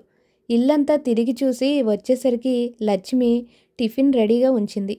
వాళ్ళ ఆప్యాయతని కాదనలేక కొద్దిగా తీసుకొని కాఫీ తాగారు. ఆ కాఫీ ఎంతో రుచిగా అనిపించింది. మన బావి నీళ్లు లేత కొబ్బరి నీళ్ళమ్మా, మన చుక్కబర్రెపాలు అమృతం, అందుకే కాఫీ అంత రుచి. ఆ మాటలకి నవ్వింది స్వప్న. తర్వాత ఇదిగో తోటలో ఉన్న పళ్ళు ఏవైనా సరే ఓ డజను కోసుకొని రా, పూలు కూడా తే అంది. రవి మౌనంగా ప్రశ్నార్థకంగా చూశాడు. స్వప్న ఉత్తర్వు ప్రకారం వెళ్ళిపోయాడు తోటమాలి. 10 నిమిషాలు ఇద్దరి మధ్య నిశ్శబ్దం. కారులో పెట్టానమ్మా, పని పూర్తి చేసుకుని వచ్చి చెప్పాడు. రవి లేచాడు. స్వప్న అనుసరించింది. ఇద్దరూ కారెక్కారు. మళ్ళీ ఓ వారంలోగా వస్తాను, పని జాగ్రత్త. రవి కంఠంలో హుందాతనం తొణికిసలాడింది. తలూపాడతను. కారు కదిలి గేటు దాటి ఊరి ముఖం పట్టింది. అటు ఊరికి ఇటు రోడ్డుకి చీలే రస్తా దగ్గర కారుని ఊళ్ళోకి వెళ్ళనివ్వండి అంది. ఎందుకు? అత్తగారిని చూడాలి. చప్పున బ్రేక్ వేసి స్వప్న అన్నాడు రవి. అతని కంఠంలో తొంగి చూసిన ఆందోళనకి నవ్వుకుంది స్వప్న. మరేం పర్వాలేదు పదండి. ఆదరించినా అవమానించినా ఆమె అత్తగారే, నేను కోడల్నే. తొలిసారిగా అత్తగారింటికి వచ్చాను. ఊరికి వచ్చి అత్తగారిని చూడకుండా వెళ్ళటం తప్పు. పదండి నవ్వుతూ అంది స్వప్న. చల్లగాలి మెల్లమెల్లగా వీస్తోంది. అయినా రవి ముఖాన చెమటలు కమ్మాయి. పదండి. విధిలేక కారుని తన ఇంటివైపు మళ్లించాడు రవి. కారు ఇంటి ముఖంగా నడుపుతున్నా రవి మనసులో ఆందోళన క్షణక్షణానికి ఎక్కువవుతూనే ఉంది. స్వప్న పట్టుదలగా ఇంటికి వెళుతోంది. అమ్మకి పట్టుదల ఎక్కువే. ఆ రోజే తనతో కఠినంగా చెప్పేసింది. ఇప్పుడు హఠాత్తుగా వెళుతున్నారు తాము. ఆమె ఎలా ప్రవర్తిస్తుందో. ముఖాన పేడనీళ్లు చల్లినట్టుగా ఇంట్లోకి అడుగు పెడుతుండగానే నిర్ముఖమాటంగా పుల్ల విరిచినట్లు మాట్లాడితే ఏం చేయగలడు తను? అంతలో ఇల్లు వచ్చేసింది. కారుని బ్రేక్ వేసి ఆపు చేశాడు రవి. అతను కారు దిగక ముందే స్వప్న దిగేసింది. అది పూర్వకాలపు ఇల్లు. చాలా చిన్న ఇల్లు. పెద్ద ఇంటిలో భాగం అమ్మేయగా మిగిలిన భాగం అది. వంటిల్లు, ఓ హాలు, వరండా, ముందుగా కొద్దిపాటి బయలు స్థలం, కాంపౌండ్ గేటు. కాంపౌండ్ శిథిలావస్థలో ఉంది. ఇల్లు కూడా అలాగే ఉంది. అంతా పెచ్చులుడిపోయింది. వెళ్లముఖం చూసి ఎన్నాళ్ళైందో అన్నట్టుగా ఉంది. నేల వరుస కూడా అలాగే అక్కడక్కడ చెడిపోయింది. అయితే నేల ఇల్లు ఇంటి ముందు భాగం శుభ్రంగా ఉంది. ఒక్క చూపులో ఇంటిని అంతా పరీక్షగా చూసింది. అంతలో కారు ఆగిన చప్పుడుకి బయటకు వచ్చింది తల్లి. రామ్మ ఆదరణతో ఆప్యాయతగా పిలిచిందామె. చప్పున గేటు దాటి వెళ్ళి పాదాభివందనం చేసింది స్వప్న. ఆమె భుజాలు పట్టి లేవనెత్తి గడ్డం పట్టుకొని ముఖం ఎత్తి, బాగున్నావమ్మా, బంగారంలా ఉన్నావు. నిన్నెప్పుడూ చూడలేదు నేను. రవి ఎంత అదృష్టవంతుడో అంది. ఆమె ముఖం నిండా ఆనందం, సంతోషం తాండవిస్తున్నాయి. స్వప్న చిన్నగా నవ్వి ఊరుకుంది. పదమ్మా. లోపలికి దారి తీస్తున్న అత్తగారిని అనుసరించింది స్వప్న. కుడికాలు పెట్టమ్మా. రవి, ఇద్దరూ ఒకేసారి లోపలికి రండి. రవికి ఆశ్చర్యం, ఆనందం. ఇద్దరూ లోపలికి వెళ్ళారు. మంచం వాల్చి కూర్చో స్వప్న అందామె. ఇద్దరూ కూర్చున్నారు. ఆమె లోపలికి వెళ్ళి ఓ క్షణం తర్వాత స్టీలు పళ్ళెంలో రవ్వలడ్డు, బజ్జీలు పెట్టుకొని వచ్చి ఇద్దరి మధ్య ఉంచి, తీసుకో స్వప్న అంది. ఎందుకు అత్తయ్య ఇవన్నీ? అమ్మా, రాక రాక వచ్చిన కోడల్ని ఆ మాత్రం మర్యాద చెయ్యొద్దు. మీరిద్దరూ కారులో వచ్చారని తెలియగానే తయారు చేశాను హడావిడిగా. ఓ గంటలో వస్తారనుకున్నాను, వచ్చారు. మీ ఇద్దరిని జంటగా చూశాను. నా కళ్ళు ధన్యమయ్యాయి. చాలమ్మా, ఈ జన్మకి ఆ అదృష్టం చాలు. స్వప్న మాట్లాడలేదు. రవి వంచిన తల ఎత్తలేదు. అతని ఆలోచనలకు తనలో తనే నవ్వుకుంటున్నాడు. తీసుకోండి. ఇద్దరూ టిఫిన్ ముగించారు. కాఫీ కలిపి తెచ్చింది. అద్భుతం అనుకుంది స్వప్న. ఇక వెళదామా అన్నట్టుగా చేతి గడియారం చూసుకున్నాడు రవి. వెళదాం పదండి అత్తయ్య. ఇక్కడ మీరొక్కరే బిక్కుబిక్కుమంటూ ఎందుకుండాలి? స్వాతి ఆరోగ్యం బాగైంది. శ్రద్ధగా చదువుకుంటుంది. మీరిద్దరూ ఉంటే మాకు బాగుంటుంది. నిట్టూర్చిందామె. సమాధానం ఇవ్వలేదు. రవి ఎటో చూస్తూ నుంచున్నాడు. ఎక్కడ వీలవుతుందిలేమ్మా, స్వాతినే ఇక్కడికి రమ్మని చెప్పాలనుకుంటున్నాను. వ్యుక్తరాలు అయ్యే వయస్సు ఇక్కడుంటే బాగుంటుంది. అదేమిటత్తయ్య, మీరు రావాలని నేనంటూ ఉంటే మీరు స్వాతిని పంపించమంటారేమిటి? స్వాతి లేందే నాకు క్షణం తోచదు. ఇద్దరి మాటలు వింటున్న రవికి ఇద్దరూ రాజకీయాల్లో ప్రవేశిస్తే, ఒక నియోజకవర్గంలో పోటీ చేస్తే ఎవరికి ఓటు వేయాలో తేల్చుకోలేక చస్తారు ప్రజలు అనిపించింది. స్వప్న మాటలకి మృదువుగా నవ్వేసిందామె. ఇద్దరూ ప్రయాణం అవుతున్నట్టుగా గమనించిన ఆమె లోపలికి వెళ్ళి ఓ పళ్ళెంలో ఓ కొత్త చీర, రవిక, పళ్ళు, ఆకులు, వక్కలు, పసుపు, కుంకుమ తెచ్చి స్టూలుపై పెట్టి, తీసుకోమ్మా. ఇప్పించేందుకు స్వాతి లేదు. ఇవ్వడానికి నాకు వీలు లేదు. ఇతరులని పిలవడం నాకు ఇష్టం ఉండదు అంది. ఇప్పుడు ఇవన్నీ ఎందుకత్తయ్య అన్న మాటలు స్వప్న పెదాల దాకా వచ్చి ఆగిపోయాయి. రవి వైపు ఓ మారు చూసి అందుకుంది వాటిని. తర్వాత స్వతంత్రంగా లోపలికి వెళ్ళింది. తల్లి కొడుకులు ఇద్దరే మిగిలారు హాల్లో. రవి ఆమె వైపు చూశాడు. అంతదాకా చిరుదరహాస మాలికతో వెలుగుతున్న ఆమె ముఖం గ్రీష్మ తాపానికి వాడిపోయినట్లు వెలవెలబోయి గంభీరంగా అయిపోయింది. రవికి ఆమె ఆంతర్యం అర్థమైంది. ఇదంతా కేవలం మర్యాద, తన పరువుని, తన పేదరికాన్ని నిలుపుకునేందుకు చేసింది. ఇందులో ఆత్మీయత లేదు, ఆప్యాయత అంతకంటే లేదు. కేవలం ఫార్మాలిటీ. అమ్మ అప్పుడు అన్న మాటల్లో మార్పు లేదు అనుకొని నిట్టూర్చాడు రవి. అంతలో లోపలికి వెళ్ళిన స్వప్న అత్తగారు పెట్టిన కొత్త చీర కట్టుకుని వచ్చింది. అత్తగారి పాదాలకి మళ్ళీ వందనం చేసింది. స్వప్న ప్రవర్తన ఆమె మనసుకి నచ్చినట్టుగా ఆమె పెదాలపై ఓ చిరు దరహాసం వెలిగి మాయమైంది. వస్తాం అత్తయ్య. వెళ్ళిరమ్మా. ఇవిగో నా పెళ్లినాటి పట్టుచీరలు ఇవి. పూర్వకాలం డిజైన్వి. నువ్వు కట్టుకుంటావో లేదో అనుకునేదాన్ని. రావడమే నువ్వు పట్టుచీరతో వచ్చావు. నేనిచ్చిన సిల్క్ చీర కట్టుకున్నావు. ఈ రోజుల్లో అందరూ నైలాన్, షిఫాన్, జార్జెట్, నైలెక్స్ చీరలకి ఎగబడుతున్నారు. నువ్వింకా సాంప్రదాయాల్లోనే ఉన్నావు. అందుకే ఇవి నీకే ఇచ్చేస్తున్నా. కాదనకు, తీసుకో. ఆ ఆప్యాయతకి కరిగిపోయింది స్వప్న. చప్పున ఆమెకి అమ్మమ్మ గుర్తుకొచ్చి కళ్ళు ఆర్ద్రమయ్యాయి. అమ్మమ్మగారు పోయాక ఆమె మనసుకి ఇంత శాంతి ఎప్పుడూ లభించలేదు. నువ్వు రమ్మంటే రానంటున్నావు అత్తయ్య. కానీ నువ్వు తప్పక రావాలి. లేకపోతే నేనే ఇక్కడికి వచ్చేస్తాను. నాకు ఆ సిటీ హోరు నచ్చడం లేదు. ఈ ప్రశాంత వాతావరణం, ఈ పల్లెటూరు, ఈ పైరగాలి, ఈ స్వచ్ఛమైన నీరు నన్నెంతో ఆకర్షిస్తున్నాయి. ఆమె వెంటనే ఏమీ అనలేదు. కొడుకు వైపు ఓసారి చూసి, అలాగే వచ్చేయండమ్మా అంది. తప్పక వస్తాను అత్తయ్య. ఏమండి, మనం త్వరలో ఇక్కడికి వచ్చేద్దాం. ఈ ఇల్లు పూర్తిగా రీమోడల్ చేసి కట్టించండి అంది స్వప్న. రవి తలూపాడు గంభీరంగా. చిరుచీకట్లు కమ్ముకోబోతున్నాయి. ఆమె లైట్లు వెలిగించింది. సంధ్యదీపం వెలిగించాను స్వప్న. ఇప్పుడు వెళ్ళకండి. ఓ 10 నిమిషాలు ఆగి వెళ్ళండి. అలాగే అత్తయ్య అని కూర్చుంది స్వప్న. పోనీ ఈ రాత్రికి ఉండిపోరాదమ్మా. నా చేతనైనంత చేస్తాను. భోజనం ముగించుకొని రాత్రికి ఎలమావి తోట గెస్ట్ హౌస్లో పడుకొని వేకువనే వెళుదురుగాని అందామె. స్వప్న రవి వైపు చూసింది. రవి ముఖం తిప్పుకున్నాడు. కాదులేండి అత్తయ్య, మీ అబ్బాయికి ఎన్నో పనులుంటాయి అంది. మీ ఇష్టం. మరో 10 నిమిషాలు గడిచాక ఇద్దరూ కారెక్కారు. ఆమె కారు దాకా వచ్చి వీడ్కోలు పలికింది. స్వప్న పదే పదే రెట్టించి చెప్పింది.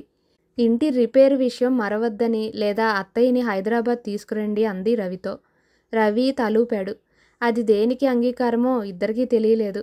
ఆమె చూస్తూ ఉండగానే కారు కదిలి వేగం పుంజుకొని కనుమరుగైపోయింది. హైదరాబాద్ చేరేసరికి రాత్రి దాదాపు 9 గంటలైంది.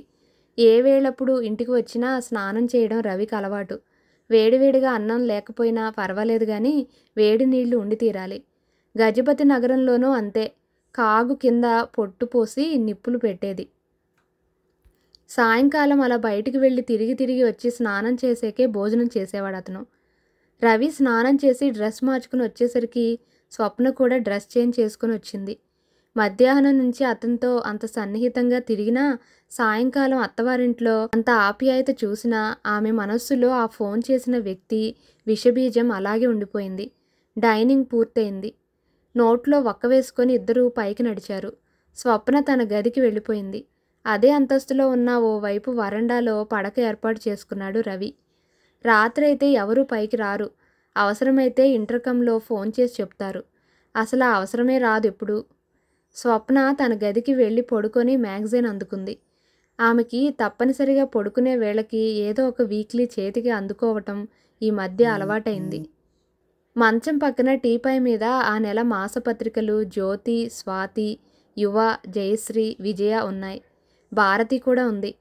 ఆ వారం వీక్లీలు జ్యోతి, ప్రభ, పత్రిక, భూమి, ఆనందజ్యోతి కూడా ఉన్నాయి. ఇవే కాక ఇంగ్లీష్ మ్యాగజైన్స్ సండే, సూర్య, ఇల్లస్ట్రేటెడ్ వీక్లీ, భవాన్స్ జర్నల్ ఉన్నాయి. మరో టీపాయ్ మీద ఎద్దనపూడి సులోచనారాణి లేటెస్ట్ నవల ఉంది. అక్కడే డైలీ ఈనాడు ఉంది. స్వప్న వీక్లీ కథ చదువుతోన్న స్వప్న రవి పిలుపుకి ఉలిక్కిపడింది. అతని మధ్య గదికి రావడం లేదు. పెళ్ళయి మద్రాసు వెళ్ళిన తర్వాత ఆ రోజు స్వప్న విధించిన నియమాన్ని తూచా తప్పకుండా ఆచరిస్తున్నాడు రవి. అందుకే అతని రాక ఆశ్చర్యాన్ని కలిగించింది ఆమెకి. చప్పున లేచి కూర్చుంది. రవి కిటికీ వద్దకు వెళ్ళి నించున్నాడు. బయట పాల సముద్రంలా చల్లని వెన్నెల, మెల్లిమెల్లిగా వీస్తోన్న గాలులు. రవి బయటకు చూస్తూ నుంచున్నాడు.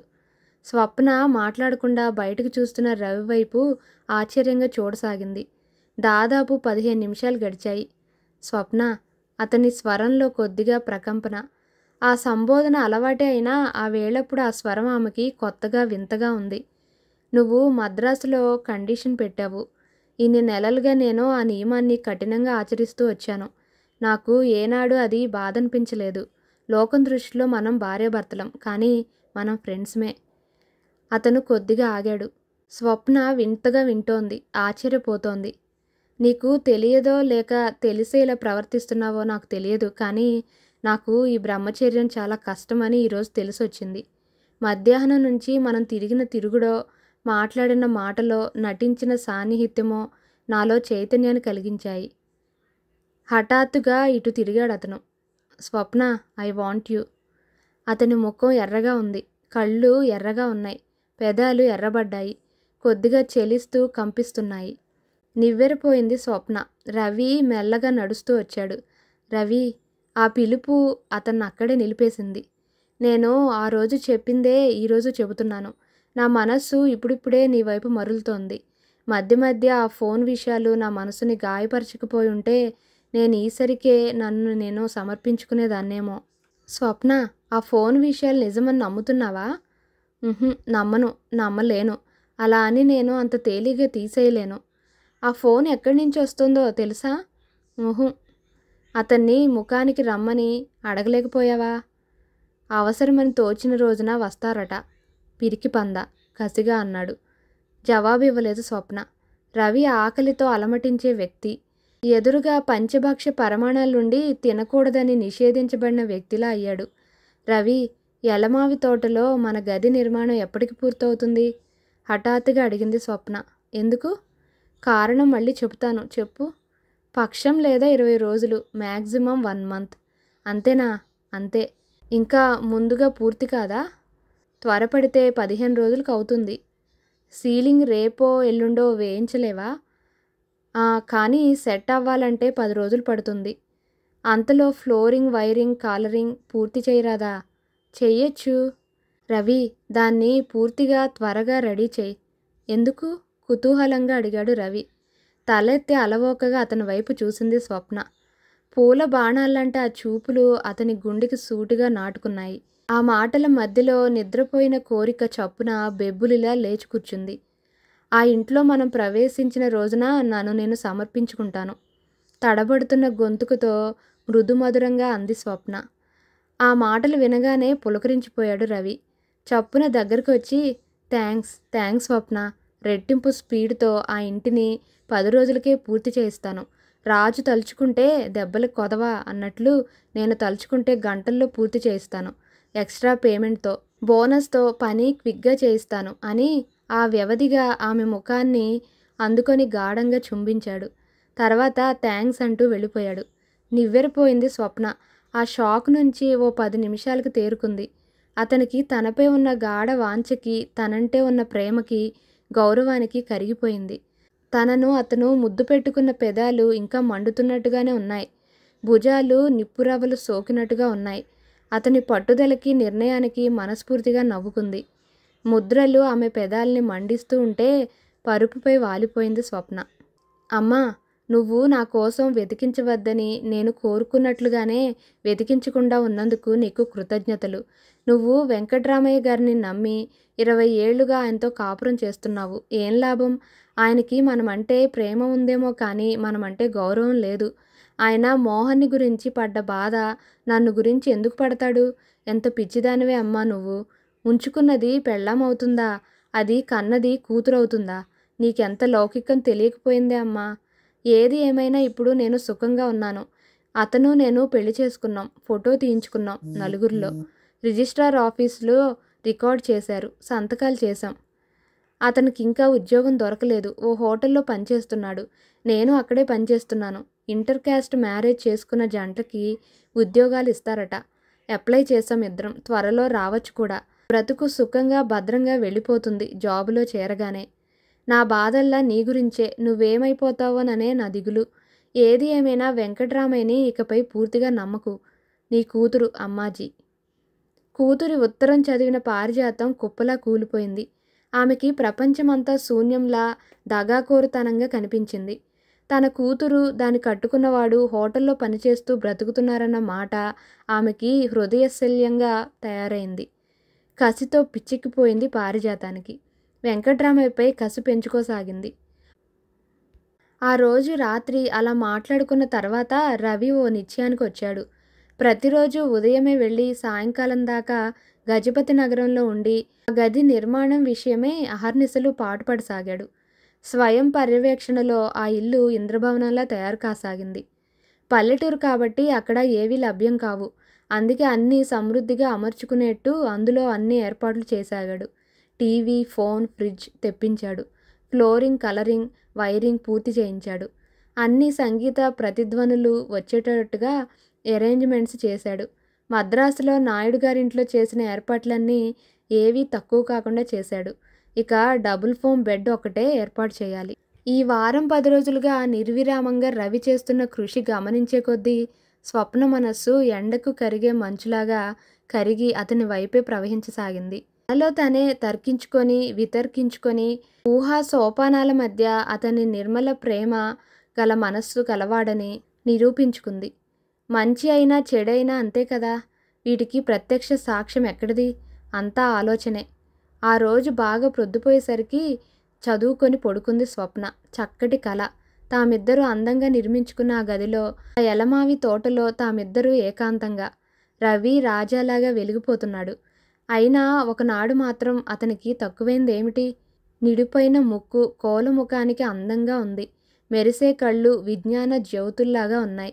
అందమైన పెదాల మీద తుమ్మెద రెక్కల్లాంటి సన్నని మీసం, మొనదేలిన గడ్డం, విశాలమైన వక్షం, మెలితిరిగిన కండరాలు, నిత్య వ్యాయామంతో దృఢంగా ఉన్న శరీరం. చూపు మరల్చుకోలేకపోయింది స్వప్న. అందానికి అందం, చదువుకి చదువు, యోగ్యతకి యోగ్యత, ఏ పనైనా అట్టే నేర్చుకోగల నిశిత దృష్టి, వినయం, అన్నింటికీ మించి తనకి బావ. అయినా అమ్మమ్మ ఎన్నిక చేసిందంటే మాటలా? తనదేముంది? ఇన్నాళ్ళు అపోహలతో అతన్ని దూరం చేసుకోవటమే తన తప్పు. దీనికి క్షమాపణ లేనేలేదు. ఈ గడిచిపోయిన రాత్రుళ్ళు మళ్ళీ వస్తాయా? మెల్లిగా పగళ్ళు రాత్రులనుకుంటే ఆ రాత్రులు తిరిగొస్తాయి అన్నాడు రవి. సిగ్గుపడి అతని అదపై వాలిపోయింది స్వప్న. గాఢంగా కౌగిలించుకొని నలిపేస్తున్నాడు రవి. చప్పున మెలకు వచ్చింది స్వప్నకి. ఎవరో ఆమె చేతులు పట్టుకున్నారు. రవి వచ్చాడా? చప్పున కళ్ళు తెరిచింది స్వప్న. నీలి బల్బు వజ్రంలా వెలుగుతోంది. కలలో నుంచి బయటపడింది. ఆ వెలుతురులో ఓ వ్యక్తి కనిపించాడు. వెంకట్రామయ్య. అతను ఆమె మంచంపై కూర్చొని ఆమె చేతులు రెండు బలంగా పట్టుకుంటున్నాడు. విదిలించి కొట్టింది స్వప్న. వెంటనే లేచి కూర్చుంది. స్వప్న వణుకుతున్న కంఠంతో పిలిచాడతను. ఛీ, మర్యాదగా వెళ్ళిపో. ఎవరనుకున్నావు? అయినా ఏమిటిది? నువ్వెక్కడా, నేనెక్కడా? ఎలా వచ్చింది ఇంత ధైర్యం? మనకేం తప్పులేదు. నేను మామని, నువ్వు కోడలివి వికటంగా అన్నాడు. ముఖాన ఊయాలనిపించింది స్వప్నకి. ఛీ, పర్వాలేదులే. అయినా నేను ఆ వెధవ సన్యాసిని అనుకున్నావా? రంబలాంటి భార్యను పెట్టుకొని చవటలా వరండాలో పడుకోవటానికి. చప్పున లేచి నుంచుంది. గెట్ అవుట్ అంది భద్రకాళిలా. అతను జంకలేదు. దగ్గరకు వచ్చాడు. అటు ఇటు చూసింది. ఓ టీపై మీదున్న కూజా తీసుకొని నీళ్లన్నీ అతనిపై గుమ్మరించింది. తప్ప తడిసిపోయాడు అతను. ఖాళీ కూజా అలాగే పట్టుకొని, చూడు, ఇక మర్యాదగా వెళ్ళిపో. ఈ ఇంటి నుంచే శాశ్వతంగా వెళ్ళిపో, లేదా వెంటనే కేకలు వేస్తాను. పోలీసులకి ఫోన్ చేస్తాను. నీ కొడుకు ఖాళీ చేసిన స్థలాన్ని భర్తీ చేస్తావు. అంతే.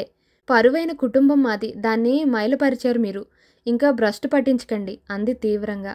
మరో మాట మాట్లాడితే ఆ ఖాళీ కూజా తలపై వేసి కొట్టేట్టుగా ఉందామే. అది చూసి తనలో తనే గొణుక్కుంటూ వణుక్కుంటూ బయటికి నడిచాడు వెంకట్రామయ్య. గది దాటాక తను బయటకొచ్చి అతను మెట్లు దిగి కింద హాల్లోకి వెళ్ళి తలుపు తీసుకొని బయటకు వచ్చేదాకా కారిడార్లో నుంచుంది. అతను గేటు దాటేదాకా చూస్తూ ఉంది. అతన్ని గూర్ఖా అడ్డగించాడు. తడిసిన దుస్తులతో ఆ వేళప్పుడు అలా బయటికి వెళుతూ ఉంటే అతనికి వింతగా అనిపించింది. వదిలేయ్, కేకేసింది స్వప్న. గూర్ఖా తలెత్తి చూసి అమ్మగారిని గుర్తించి సెల్యూట్ చేసి అతన్ని వదిలేశాడు. వెనుదిరిగింది స్వప్న నిట్టూరుస్తూ. శాశ్వతంగా దూరమైపోయాడు వెంకట్రామయ్య ఆ ఇంటికి. 4 అడుగులు వెయ్యగానే ఎదురుగా నించిన రవి కనిపించాడు స్వప్నకి. ఆమెకు అతన్ని చూడగానే పట్టరాని దుఃఖం వచ్చింది. రవి అంటూ గుండెలపై వాలిపోయింది వెక్కి వెక్కి ఏడుస్తూ. ఊరుకో, ఊరుకో స్వప్న, శాంతించు స్వప్న అంటూ ఆమె వీపు మృదువుగా నిమురుతున్నాడు రవి. ఎక్కడెక్కడి గుండె లోతుల్లోంచి దుఃఖం విపరీతంగా తన్నుకొస్తోంది ఆమెకి. ఎంత ప్రయత్నించినా ఆగటం లేదు. రవి, రవి అంతే. ఆ 2 అక్షరాలే ఆమెకప్పటికి పంచాక్షరాలయ్యాయి. అరగంటకి ఆ ఉధృతం తగ్గింది. ఒక్క మాట కూడా మాట్లాడకుండా మెల్లిగా ఆమెని ఆమె గదిలోకి నడిపించుకుని వెళ్ళాడు రవి. ఆమెని మంచంపై మెల్లిగా శయనింపచేసి తల్లి ఏడుస్తున్న ఆ శిశువుని లాలనగా మృదువుగా జోకొడుతూ నిద్రపుచ్చినట్టుగా ఆమెని నిద్రపుచ్చాడు. తర్వాత నిట్టూరుస్తూ తన పడక్కి వెళ్ళాడు. అతను వేకువే లేచి గజపతి నగరం వెళ్ళాడు. గూర్ఖా ఎంత వారిస్తున్నా వినకుండా లోపలికి రావటానికి ప్రయత్నిస్తున్నాడు ఓ యువక సన్యాసి. ఎందుకో బయటకు వచ్చింది స్వప్న. జై భగవతి, జోస్యం చెబుతాం. లోపలికి వస్తూ ఉంటే వీడు అడ్డుపడుతున్నాడు సైంధవుళ్ళ. సుమంగళి, మమ్మల్ని లోపలికి రాని. స్వప్న ఆశ్చర్యంగా చూస్తూ నుంచుంది. జరిగింది జరుగుతోంది, జరిగేది చెబుతాం. మనసులో లేదు. అయిన వాళ్లే అన్యాయం చేశారు. నమ్మినవాడు మంచివాడా కాదా అని మదనపడుతున్నావు. నీ పెద్ద దిక్కు వెళ్ళిపోయింది. తల్లి తండ్రి లేరు, ఏకాకివి. తోడు మనిషి ఉన్నా దూరమే. లోపలికి రా. జై భవానీ. గూర్ఖా వైపు నిరసనగా చూసి నవ్వుతో లోపలికి వచ్చాడు సాధుజీ. దగ్గరగా వచ్చాక, జై సాధురాం, భూత భవిష్యత్ వర్తమానాలు చెబుతాం అన్నాడు. చెప్పండి. ఇక్కడ కాదు, స్థిమితంగా కూర్చోవాలి, శాంతంగా వినాలి, అప్పుడు చెబుతాం. హాల్లోకి దారి తీసింది స్వప్న. ఆమెను అనుసరించాడు సాధుజీ. ఇద్దరూ చెరో కుర్చీలో ఆసీనులయ్యారు. ఏది హస్తం? చేయి అందించింది స్వప్న. మృదువుగా నిమిరాడు. తొలిసారిగా ఆ స్పర్శ సుఖాన్ని అనుభవించాడు. దక్షిణ ఎంతిస్తావు? ఏమివ్వాలి స్వామీజీ? వినయంగా అడిగింది. మేం అడిగింది ఇస్తావా? ఇచ్చే శక్తి ఉందా? కోరిన కోరిక తీరుస్తావా? నవ్వుతో అడిగాడు. అంతలో ఫోన్ మోగింది. స్వప్న లేచి వెళ్ళి ఫోన్ అందుకుంది. హలో అంటూ. అవతల నుంచి వాళ్ళు చెబుతున్నదంతా శ్రద్ధగా వింది. ఆమె ముఖంలో సంతోషం, కొంత విచారం కనిపించాయి. అంతా అయ్యాక ఫోన్ పెట్టేసి వచ్చింది. ఏమిటి? పీడ విరగడైపోయింది స్వామీజీ. వెంకట్రామయ్య అని మామాజీ మేనేజరు రాత్రి నాపై దౌర్జన్యం చేయకపోతే బుద్ధి చెప్పి ఇంట్లో నుంచి వెళ్ళగొట్టాను. ఆమె మాట పూర్తి కాకముందే అన్నాడు ఆశ్చర్యంగా. ఇక్కడి నుంచి నేరుగా పారిజాతం అని ఆయన ప్రియురాల దగ్గరికి వెళ్ళాడట. ఇద్దరికీ ఏదో తగు వచ్చింది కాబోలు. ఒకరినొకరు కొట్టుకున్నారు. ఆమెని కూని చేయబోయాడట. ఆమె ఇతన్ని పొడిచిందట. ఇద్దరికీ గాయాలు తీవ్రంగా అయ్యాయి. ఇప్పుడు ఇద్దరు పోలీస్ కస్టడీలో ఆసుపత్రుల్లో కట్లు కట్టించుకొని చికిత్స చేయించుకుంటున్నారట. ఈ జోన్ ఎస్ఐ ఫోన్ చేసి చెప్పాడు.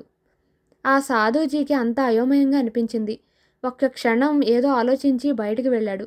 స్వామీజీ పిలిచింది ఆదుర్దాగా స్వప్న. వస్తున్నా, తొందరపడతావెందుకు? నీకోసమే వచ్చాను, నీతోనే వెళతాను అని కఠినంగా అని గట్టిగా చప్పట్లు చెరిచాడు అతను.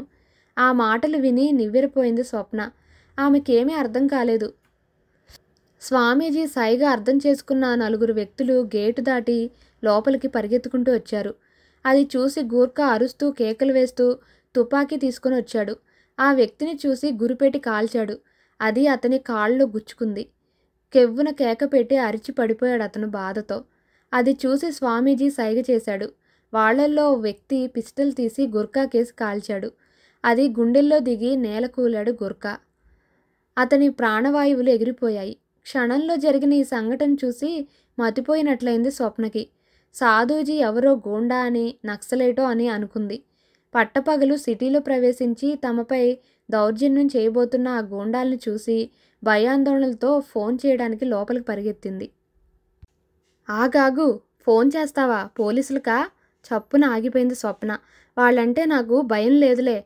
ఒకసారి చిక్కి తప్పించుకొని తిరుగుతూ వచ్చినాను. అయినా మళ్ళీ ఆ శ్రమంతా ఎందుకు పడాలి? ఒరేయ్, టెలిఫోన్ వైర్స్ కట్ చేయి. ఎవరు నువ్వు? భయంగా అడిగింది. ఇంకా తెలుసుకోలేదా? నేను మోహన్ బాబుని. ఎన్నిసార్లో నీకోసం ప్రయత్నించాను. నువ్వు కొండ మీద కోతివే కూర్చున్నావు. మా నాన్న ఒరేయ్ కోరుకోరా, కొండ మీద కోతినైనా తెచ్చిస్తానన్నాడు. నిన్ను కోరుకున్నా ఏం లాభం? తెచ్చి ఇవ్వలేకపోయాడు. నిన్ను ప్రేమించమంటే ప్రేమించా. అయితేనేం? నువ్వు నన్ను ప్రేమించలేకపోయావు. ఎంత ప్రయత్నించినా దక్కలేదు. ఆఖరికి ఎత్తుకెళదామంటే పోలీసులకు దొరికిపోయాను. ఇప్పటికి ఛాన్స్ వచ్చింది, పద. ఈ హడావడి, ఆ అల్లరి విని బయటకు వచ్చిన తోటమాలి, పనిమనిషి, ఆయా, స్వాతి అంతా భయంతో గడ్డకట్టుకొని పోయినట్టుగా నిల్చుండిపోయారు. మోహన్ పక్కపక్క నవ్వుతున్నాడు. స్వప్న భయంతో స్థాణువైపోయింది. తుపాకీ పట్టుకున్న వ్యక్తి అందర్నీ బెదిరించి ఓ చోటుకి తెచ్చాడు. రహీం, వీళ్ళందర్నీ తుపాకీతో షూట్ చేయి అరిచాడు మోహన్. ఎందుకు తోటాలు దండుగా? ఆ రవిగాణ్ణి చూపించు, నరానికో గుండు దించుతా. ఆ గొంతు వినగానే ఫోన్లో మాట్లాడిన గొంతు గుర్తుకొచ్చింది స్వప్నకి. ఆ ఫోన్ చేసింది వీళ్లేనా? అనుకోగానే ఆమెకి రవిపై ఉన్న అనుమానాలన్నీ పటాపంచలైపోయాయి. ఆ దుఃఖంలో, ఆ భయంలోనూ ఆమెకి కొండంత ధైర్యం వచ్చింది. రవి ఇక్కడికి ఎలా వస్తాడా అని ఆలోచించసాగింది. కదలండి, అందర్నీ లోపల పెట్టి తాళం వేస్తా గర్జించాడు మోహన్. విధిలేక అందరూ హాల్లోకి నడిచారు. గాయపడిన సహచరుడితో సహా ముగ్గురు మోహన్ దగ్గరగా వచ్చారు. రహీం తుపాకీ దించాడు. అప్పుడు చప్పున పైనుంచి దూకాడు రవి. రహీం చేతిలోని తుపాకీ తీసుకొని వెంటనే గుళ్ళు తీసేసి విసిరేశాడు. క్షణంలో ఆ దిగ్భ్రాంతి నుండి తేరుకున్న నలుగురు రవిపై దూకారు. ఫట్ ఫట్మని కొట్టుకుంటున్నారు. దెబ్బకి కింద పడుతూ మళ్ళీ లేస్తూ రవి మీదకి వస్తున్నారు. పైకి వచ్చిన ఒక్కో వ్యక్తిని విసిరి మరో వాడి మీద పడేట్టుగా కొడుతున్నాడు రవి. మోహన్లో కసి క్షణక్షణానికి పెరిగిపోతోంది. ఎలా వచ్చాడు ఈ రాస్కెల్? అంతా సజావుగా సులభంగా అయిపోయి ఇక జీప్ ఎక్కాలనుకునే సమయంలో ఎక్కడి నుంచి దూకాడు ఈ వెధవ అనుకుంటున్నాడు. కొట్లాట ఘోరంగా మారిపోయింది. రవి రెట్టించిన ఉత్సాహంతో తను నేర్చుకున్న కుస్తీ పట్లన్నీ ప్రయోగిస్తున్నాడు. తాగుడుతో చెడు అలవాట్లతో బలహీనపడిన ఆ కిరాయి వెధవలు ఆవేశంతో నీరసించిపోయిన బలంతో అతన్ని ఎదుర్కోలేకపోతున్నారు. సరిగ్గా ఆ సమయంలో సైరన్ మోగిస్తూ జీపు గేటు గుండా దూసుకొచ్చింది. జీపు ఆగగానే తుపాకీలు గురిపెట్టిన పోలీసులు రంగంలో దిగారు.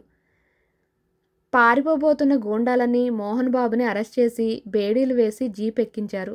తుపాకీ దెబ్బతిని పడిపోయిన గూర్ఖాని పరీక్షించి కొన ఊపిరితో ఉన్న అతన్ని హాస్పిటల్లో చేర్చారు. రివ్వున సుడిగాలిలా పరిగెత్తుకుని వచ్చి రవి అదపై వాలిపోయింది స్వప్న. వెక్కి వెక్కి ఏడుస్తోందామె. భయం, ఆందోళన, సంతోషం అన్నీ ఒకే సమయంలో వచ్చాయి. అన్ని అనుమానాలు పూర్తిగా తొలగిపోయాన్న సంతోషం అన్నిటికంటే ఎక్కువగా ఉంది. ఆమె వీపు మృదువుగా నిమురుతూ కన్నీళ్లు తుడిచాడు రవి. స్వప్న, ఆయా, తోటమాలి ఎందరో ఉన్నారక్కడ. అయినా రవి ఎదపై వాలిపోయినందుకు సిగ్గుపడలేదు. పైగా గర్విస్తోంది కూడా. దుఃఖం, ఉద్వేగం తగ్గిపోయింది పూర్తిగా. రవి, మనం ఇక్కడ ఉండొద్దు, వెళ్ళిపోదాం పద. మనం మళ్ళీ ఆ ఊరికే వెళ్ళిపోదాం. నగరాలన్నీ అడవుల్లా అయిపోయాయి. మానవులంతా మృగాలుగా మారిపోయారు. నీతి, విశ్వాసం, నమ్మకం, ప్రేమ అనేవాటికి తావే లేకుండా పోయింది. వద్దు, వెళ్ళిపోదాం పద. ఇక్కడి పనులన్నీ చూసుకోవడానికి కారు ఉంది. ఎలాగూ ఈ ఇంటిని ఏదైనా డిస్పెన్సరీకో, ఆఫీస్కో, బ్యాంకుకో అద్దెకిచ్చేద్దాం. అంతగా ఎవరూ రాకపోతే మనం ఏదైనా హాస్టల్కి ఉచితంగా ఇచ్చేద్దాం. ఈ ఇల్లు వద్దు. ఈ ఇంట్లో ఉండే వాళ్ళకి సుఖం ఉండదు. అమ్మమ్మ ఏం సుఖపడింది? నేను అంతే. వద్దు, అక్కడికి వెళుదాం ఉద్విగ్నంగా చెప్పింది స్వప్న. రవి ఏమీ అనలేదు. అలాగే అన్న మాట తప్ప మరో మాట అనలేదు. అన్ని ఏర్పాట్లు పూర్తి చేశాడు. బ్యాంకుకి అద్దెకిచ్చారు బిల్డింగ్ని. మంచి ముహూర్తం నిశ్చయం చేశారు ఊరికి మారటానికి. ఊళ్ళో ఇల్లు కూడా రీమోడల్ చేయించారు. ఎలమావి తోటలో స్వంతానికి కట్టుకున్న ఇంటి గృహప్రవేశం ముహూర్తం కూడా నిశ్చయించారు. ఎట్టకేలకు తోటలో ఉన్న ఇంటికి మారటానికి ఒప్పుకుంది. బ్రహ్మాండమైన డిన్నర్ ఏర్పాట్లు చేశారు. ఆ సమయానికి హైదరాబాద్ నుంచి మంచి వంటవాళ్ళు వచ్చారు. రకరకాల పిండి వంటలు చేశారు. ఊళ్ళో అందరికీ బంతి భోజనాలు పెట్టించాడు. ఆ వీధంతా పందిళ్లు వేయించి, వీధులన్నీ అలంకరించి, ముగ్గులు పెట్టించి, ఆ వీధి వాళ్ళకి ఆ వీధిలోని బంతులు ఏర్పాటు చేశాడు. ఊరంతా ఆనందంతో పొంగిపోయింది. గృహప్రవేశానికి స్వప్న ఫ్రెండ్స్ అంతా వచ్చారు. అందరి భోజనాలై విశ్రాంతిగా కూర్చునేసరికి సాయంకాలం 6 గంటలైంది. స్వప్న, అప్పుడు పెళ్ళి ఎవరికీ తెలియకుండా గుట్టు చప్పుడు కాకుండా చేసుకున్నావు. హనీమూన్ కూడా అంతే. ఇక ఈరోజు నువ్వు మా మాట వినాల్సిందే. మీకు మళ్ళీ బెడ్డింగ్ సెరమనీ ఏర్పాటు చేస్తాం అంది గీత. గీత, నీకింకా ఈ పెళ్ళి శోభనం యావ తగ్గలేదే అంది వినయ. దానికి పెళ్ళయ్యే వరకు ఆ యావ తగ్గదు అంది విజయ. అబ్బో, అక్కడికి నీకు లేనట్టు అంది గీత. పోనీలేవే, ఎవరి యావ వాళ్ళది. ఈ రాత్రికి పడకలు ఏర్పాటు చేయండి అంది సౌందర్య. ఏమే అంత ఇంట్రెస్టు? గీత కుతూహలంగా అంది. నీ ఇంట్రెస్టే అంది సౌందర్య. వాళ్ళ మాటలు వింటూ సిగ్గుపడింది స్వప్న. కొత్త పెళ్లి కూతురులాగా ఏమిటి ఆ సిగ్గు? నిత్య నూతనమే చెలి. పోవే, 6 నెలలు దాటినా అంతా మామూలే. నీకెలా తెలుసే? ఎందరిని చూడటం లేదు? ఎవరిని చూసావే? అబ్బో, ఎందరినో. ఏం చూసావే? పెళ్ళంటే పట్టుచీర కడతారా? నైట్ అంటే కొత్త చీర, కొత్త రవికతో, బండెడు పూలతో, గంపెడు పౌడర్తో తయారవుతారా? ఆ 3 నాళ్ళు లేదా 3 నెలలు గడిస్తే కొత్త చీర కాదు కదా, ఆఖరికి ఇస్త్రీ చీర కూడా కట్టుకోరు. మొక్కుబడిగా తయారవుతారు. అందరూ కిలకిలా నవ్వారు. స్వప్న కూడా పక్కున నవ్వింది విజయ, సౌందర్య మాటలకి. చూడే దానికి ఎంతకు పులకింతో. ఏమిటి వింత? మగవాడున్నాడు కదే చెంత. ఎవరికి లేరే? ఉండి లాభమేమిటే? ఇంటి మీద రౌడీలు దాడి చేస్తే అది తను చూసి ఫోను పోలీసులకు కొట్టి అడ్డదారిని ఇంట్లోకి వచ్చి కారిడార్ని లోపల నుంచి లోపలికి ప్రవేశించిన గూండాల మీద దూకి నలుగురిని చితక్కొట్టే హీరో ఎందరుకుంటాడే? నిజమే, అది సంసారం కాదే, సౌగంధ యాత్ర. అతను మగవాడు కాదే, మొగలి చెండైతే గుచ్చుకుంటాడే? గుచ్చుకున్న అందమేనే. అబ్బబ్బా, ఏమిటర్రా ఈ మాటలు చెడుగుడు? విసుక్కుంది లక్ష్మి. ఏమే, నీకు పెళ్ళొద్దా? మొగుడే వద్దా? బ్రహ్మచారినిగా ఉంటావా ఏంటి? పిల్లలు అక్కర్లేదా? టెస్ట్ ట్యూబ్ బేబీలను కంటావా ఏంటి బేబీ? కాకుల్లా తగులుకున్నారంతా. అమ్మ బాబోయ్, నేరక అన్నానే బాబు, క్షమించండి అంది లక్ష్మి. క్షమించంపో, కిలకిలా నవ్వారంతా. పియానో శబ్దంతో తలుపులు తెరుచుకున్నాయి. స్వప్న, రవి లోపలికి అడుగుపెట్టగానే మృదంగ తరంగాలు వినిపించాయి. వెంట ప్రవేశించారు అందరూ. ఇద్దరిని బెడ్పై కూర్చోపెట్టగానే సన్నాయి మోగింది. అయ్యా, మెయిన్ స్విచ్ ఆఫ్ చేయాలే. ఈ శబ్దాలతో రాత్రంతా. ఆమె మాట పూర్తి కాకముందే అంతా పక్కున నవ్వారు. సిగ్గుతో వంచిన తల ఎత్తలేదు స్వప్న. నీ మొహం, ఇది ఏసీ రూమ్. ఇక్కడి శబ్దాలు ఇక్కడికే పరిమితం. సౌండ్ ప్రూఫ్ చేయించాడు దాని మొగుడు. మరి నీ మొగుడు ఎక్కడున్నాడో ఏమో పాపం. ఇక మాటలు చాలించి అంతా బయటికి పదండి కసిరింది గీత. ఏం చూడు, నిత్య వధువు నూతన వధువులా ఎలా సిగ్గులిపోతోందో. ఇదే తొలిరేయి అని మనం భ్రమించాలని దానెత్తు. సుందరమ్మ గారు వస్తుంటే గద్దించింది గీత. వచ్చి కొడుకుని కోడల్ని ఆశీర్వదించింది ఆమె వెనకే అందరూ వెళ్ళారు. తలుపులు మూసుకున్నాయి. స్వప్న, అందరూ వెళ్ళిపోయాక మృదువుగా పిలిచాడు. ఆమనిలో కొసరి మావి చివురు నవ్వులుతోన్న కోవిలలా పలికింది స్వప్న. నీ ఫ్రెండ్స్ చెప్పింది నిజమే కదూ? సిగ్గుల భరిణయింది స్వప్న. నేను నిన్నిలా చూస్తాననుకోలేదు. స్వప్న మాట్లాడలేదు. ఆమెని తన కౌగిట్లోకి తీసుకొని మృదువుగా చుమ్మించాడు రవి. అతనికి హత్తుకుపోయింది స్వప్న. బయట ఎలమావి తోటలో జంట కోయిలలు కుహు కుహు నినాదాల్ని చేస్తున్నాయి. చల్లని గాలి చెట్ల మీద వీస్తూ పరిమళాల్ని మోసుకొని వస్తోంది. సమాప్తం. ఇప్పటి వరకు స్టోరీ విన్న మీ అందరికీ థ్యాంక్స్ అండి. మీకు కనుక నచ్చితే please like, share and subscribe to my channel. మళ్ళీ కలుస్తాను. మీ మధుమిత.